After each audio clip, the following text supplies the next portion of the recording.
महाराज, दासीपुत्र विदुर आपकी सेवा में उपस्थित है। आज्ञा दीजिए, आपके आदेश का पालन करने में मुझे प्रसन्नता होगी। धृतराष्ट्र बोले, हे विदुर, पांडवों से मिलकर संजय यहाँ आया था और मुझे बहुत बुरा भला कहकर गया है। वह भरी सभा में युधिष्ठिर का संदेश सबको सुनाएगा।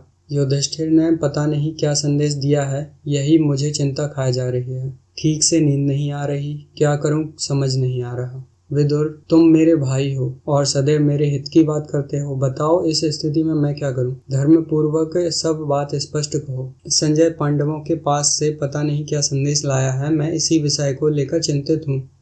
मेरा शरीर जल रहा है, इंद्रियां शिथिल पड़ती जा रही हैं। सभा में वह पता नहीं क्या कहेगा, यही चिंता मुझे तोड़े जा रही है। विदुर बोले, कमजोर मनुष्य की हालत अक्सर ऐसी हो जाती है, क्योंकि अनजाने में ही वह अपने से अधिक बलवान व्यक्ति से शत्रुता और विरोध मोल ले लेता है। चोर और कामपीड़ित की भी रात की नींद उड़ जाती है।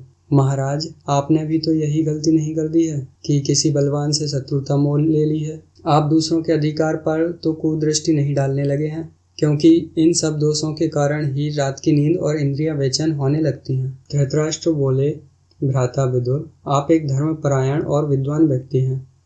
बुद्धिमान और महात्मा लोग भी आपकी श्रेष्ठता मानते हैं।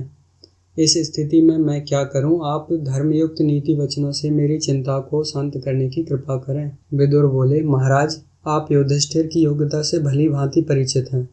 उनमें राजा बनने के सारे गुण हैं। वे आपके आज्ञाकारी भी हैं, लेकिन सब जानने के बावजूद आपने उन्हें वनवास की सजा दे दी। महाराज, आप धर्मात्मा हैं और धर्म के जानकार भी, लेकिन क्या नेत्रहीन होने के कारण आप अज्ञानी हो गए और युधिष्ठिर को नहीं पहचान सके? यहाँ तक कि उन्हें राज्य का समुचित हिस्सा देने से भी इनकार कर दिया।